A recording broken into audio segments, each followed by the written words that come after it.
Моя новая профессия – проект, посвященный рабочим специальностям. К сожалению, за 2 последних десятилетия рабочие специальности утратили свой престиж среди молодежи.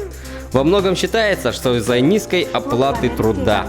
Хотя уже сегодня можно констатировать, что при наличии высокой квалификации представители рабочих профессий могут заработать вполне достойные деньги. Да, лучше в следующий раз. Сегодня с народным депутатом Илтумен Гаврилом Парахиным мы освоим азы профессии парикмахера. Ну, наша сегодняшняя задача – это 2 мужские стрижки полубокс. У меня и у Гаврила Павловича бокс. Вы, Гаврил Павлович, какую прическу предпочитаете помимо той, которая на вас сейчас? Не, ну полубокс это как бы спортивный вариант, я думаю, он такой оптимальный на самом деле. И в жизни он не требует особых затрат причесываться и там, следить за волосами, да, то есть поэтому как бы это интересно, по идее, бокс. Запястье работает. Вслед за расческой пошли беспрерывно. Если мы остановимся, у нас образуются борозды. Ровности не будет, ровности не будет. Мы должны работать как машинкой.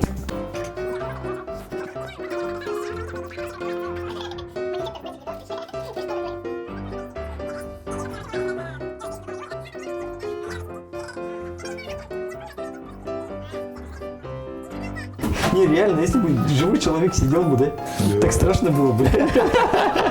Потому что накосячишь, надо бы... Сейчас приходит, а они уже лысые.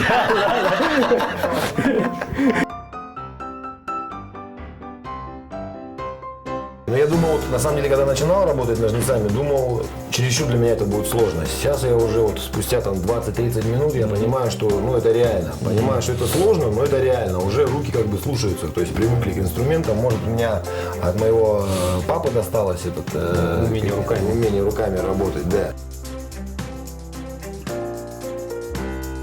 У Гаврила работа более четкая. Уже здесь ясно видно от нуля 1, 2, 3. Переход есть. У Николая задача была полубокс, но у него сильно тушевка пошла сильно вверх. Это уже называется уже бокс. Но я думаю, что если бы я еще здесь остался на пару часов или еще бы на пару дней, то я мог бы, допустим, попробовать проэкспериментировать вот на вашем колене.